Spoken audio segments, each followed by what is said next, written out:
میرے محترم دوستو، بزرگو، عزیزو، یہ ایک اصولی بات ہے کہ دنیا کی مختلف چیزوں سے فائدے اٹھانے کے لیے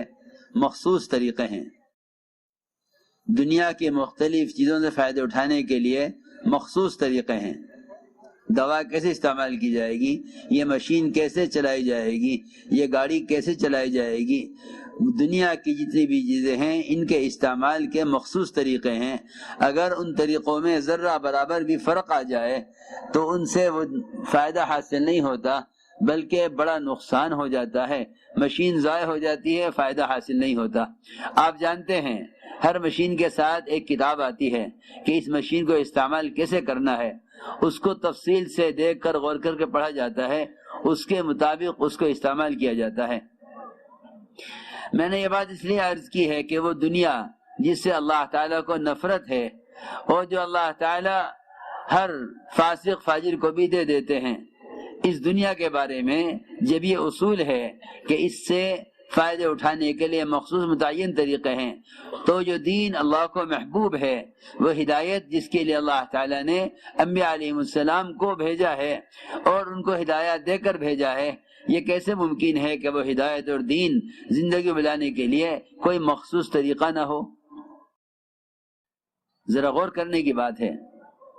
وہ دنیا جس سے اللہ کو نفرت ہے، اس سے فائدہ اٹھانے کے لیے تو متعین طریقے، اور جو دین جو اللہ کو محبوب ہے اور اللہ کا ضابطہ ہے، اس دین کے بارے میں آج کل لوگ یہ کہنے لگے ہیں کہ دین کے لیے کوئی خاص طریقہ نہیں ہے، دین تو کسی بھی طریقے سے آ جائے گا۔ ایسا نہیں ہے، بلکہ حضور اکرم صلی اللہ علیہ وسلم نے جس طرح اس امت کو نماز کے طریقے اور زکوٰۃ کے طریقے اور حج کے مسائل اور روزے کے مسائل اس امت کو سکھلائے ہیں، پورا دین، پوری شریعت، پورے احکام کا علم اس امت کو دیا ہے، اسی طرح حضور اکرم صلی اللہ علیہ وسلم نے اس امت کو ہدایت کے حاصل کرنے اور ان فرائض کو دنیا میں قائم کرنے کے لیے طریقہ محنت بھی اس امت کو دیا ہے۔ یہ بات نہیں ہے کہ ہر زمانے میں اس زمانے کے اعتبار سے محنت ہوگی، یہ باطل خیال ہے اور غلط خیال ہے کہ ہر زمانے میں محنت اس زمانے کے اعتبار سے ہوگی، یا ہر زمانے میں تبلیغ اس زمانے کے حالات، اس زمانے کے آلات اور اس زمانے کی چیزوں اور اس زمانے کے نشر و اشاعت کے ذرائع سے ہوگی۔ نہیں، خدا کی قسم یہ بات نہیں ہے، بلکہ محمد صلی اللہ علیہ وسلم جس طرح احکام شریعت قیامت تک کے لیے لائے ہیں، جیسے احکام شریعت قیامت تک کے لیے لائے ہیں، اس طرح حضور اکرم صلی اللہ علیہ وسلم اس امت کو ہدایت کے حاصل کرنے کے لیے محنت اور طریقہ محنت بھی قیامت تک دے کر گئے ہیں۔ جس طرح آپ صلی اللہ علیہ وسلم کے طریقہ وضو کا، طریقہ استنجا کا، طریقہ کھانا کھانے کا، طریقہ کپڑے پہننے کا، ان تمام سنتوں میں قیامت تک کوئی ان کا بدل نہیں لا سکتا،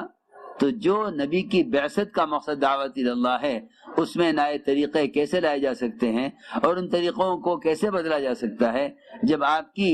کھانا کھانے استنجا کرنے کی سنت کا کوئی بدل نہیں، تو آپ کی بعثت کا مقصد دعوت اللہ، اس کا کوئی نیا طریقہ، اس کے لیے کوئی نیا راستہ کیسے حاصل، کیسے جاری کیا جا سکتا ہے اور کیسے کوئی نیا طریقہ ایجاد کیا جا سکتا ہے؟ امت کو ہدایت کے حاصل کرنے کے لیے اور امت کو دین زندگی میں لانے کے لیے پلٹ کر اسی طریقہ محنت کی طرف جانا پڑے گا جو طریقہ محنت محمد صلی اللہ علیہ وسلم اور آپ کے صحابہ کا ہے۔ امام مالک رحمۃ اللہ فرماتے ہیں، اس امت کے بعد والے سدھر نہیں سکتے، اس امت کے بعد والے ہدایت حاصل کر نہیں سکتے، اس امت کے بعد والے صلاح اور تربیت پا نہیں سکتے جب تک امت وہ نہ کرے جو امت کے پہلو نے کیا ہے۔ اس لیے میں نے یہ بات عرض کی ہے کہ ہمیں سب کو غور کرنا چاہیے کہ وہ کیا طریقہ محنت ہے، جس طریقہ محنت سے دلوں میں ہدایت کا نور اترتا ہے، جس طریقہ محنت پر اللہ کی طرف سے ہدایت کا وعدہ ہے۔ جہد ایک اور دعوت اللہ ایک طریقہ محنت کا نام ہے، کسی تنظیم کا نام دعوت نہیں ہے، کسی جماعت کا نام دعوت نہیں ہے، بلکہ محمد صلی اللہ علیہ وسلم نے امت کو تربیت اور ہدایت کے لیے جن اعمال پر جمع کیا تھا، ان اعمال پر جمع ہونا، ان اعمال کا ماحول قائم کرنا، یہ اصل ہدایت کا سبب اور اصل ہدایت کا ذریعہ ہے۔ میں نے عرض کیا کہ ہدایت تربیت مطلوب ہے، مگر ہدایت کے حاصل کرنے کے لیے وہ طریقہ محنت اختیار کرنا ہوگا جو طریقہ محنت محمد صلی اللہ علیہ وسلم اور آپ کے صحابہ کا تھے۔ دعوت الی اللہ کسے کہتے ہیں؟ قرآن نے کھول کر کہا ہے کہ امت دعوت کے بغیر نجات نہیں پا سکتی۔ قرآن نے کھول کر کہا ہے کہ امت دعوت کے بغیر وحی کی برکات حاصل نہیں کر سکتی۔ صحیح روایت ہے کہ امت دعوت چھوڑ دے تو وحی کی برکات سے اور دعاؤں کی قبولیت سے محروم کر دی جائے گی۔ وہ دعوت کیا ہے؟ وہ دعوت کیا ہے؟ سب سے پہلے غور کیا جائے کہ وہ دعوت کیا ہے۔ وہ دعوت آپ صلی اللہ علیہ وسلم کا طریقہ محنت ہے کہ ہر فرد کے پاس خود جا کر اس کو دعوت دے کر اپنے ماحول میں لے کر آنا، اسی کو دعوت کہتے ہیں۔ اسی کو دعوت کہتے ہیں کہ ہر فرد کے پاس خود چل کر جانا اور اسے دعوت دے کر اپنے ماحول میں لے کر آنا، اس کو دعوت کہتے ہیں۔ یہ لکھا ہے علماء نے کہ اگر کوئی شخص اپنی ذات کی اصلاح میں لگا ہوا ہے لیکن دوسروں کو دعوت نہیں دیتا تو لکھا ہے علماء نے کہ ایمان کامل نہیں ہوگا۔ ایک شخص ہے،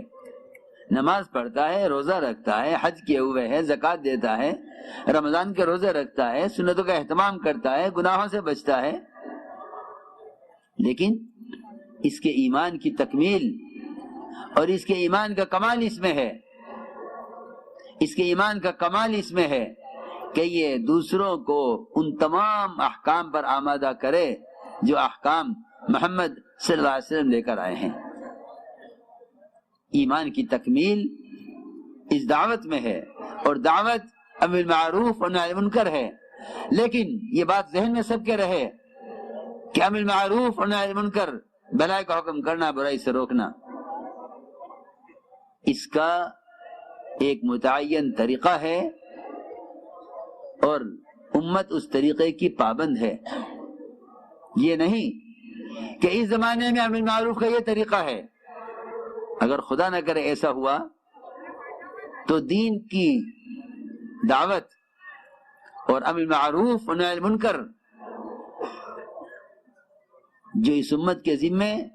ایک ایسا فریضہ ہے جس کو ادا کیے بغیر امت نجات نہیں پا سکتی، یہ دعوت کا فریضہ مشینیں، دنیا جہان کے آلات اور ذرائع وہ یہ فریضہ ادا کریں گے۔ مسلمان جس کے ذمے یہ فریضہ ادا کرنا کیا گیا تھا، یہ اس فریضے کو یہ سوچ کر چھوڑ دے گا کہ اب بات کے پھیلانے کے، پہنچانے کے ذرائع ہو گئے ہیں، لہٰذا ہمیں کرنا ضروری نہیں ہے۔ اس طرح بھی تبلیغ ہو سکتی ہے، ایسے بھی تبلیغ ہو سکتی ہے۔ میں عرض کر رہا کہ دعوت امر بالمعروف نہی عن المنکر جو امت کی نجات کے لیے شرط ہے، اس فریضے کا ادا کرنا مسلمان کے اپنے ذمے ہے، مسلمان کے اپنے ذمے ہے کہ یہ خود اس کام کو کرے، یہ خود اس کام کو کرے۔ اس لیے دعوت کی ایک عملی شکل ہے، جیسے عبادت کی ایک عملی شکل ہے جس کو مسلمان خود ادا کرتا ہے۔ روزہ اس کا اپنا عمل ہے، نماز اس کا اپنا عمل ہے، حج کرنا اس کا اپنا عمل ہے، ایسے ہی دعوت الی اللہ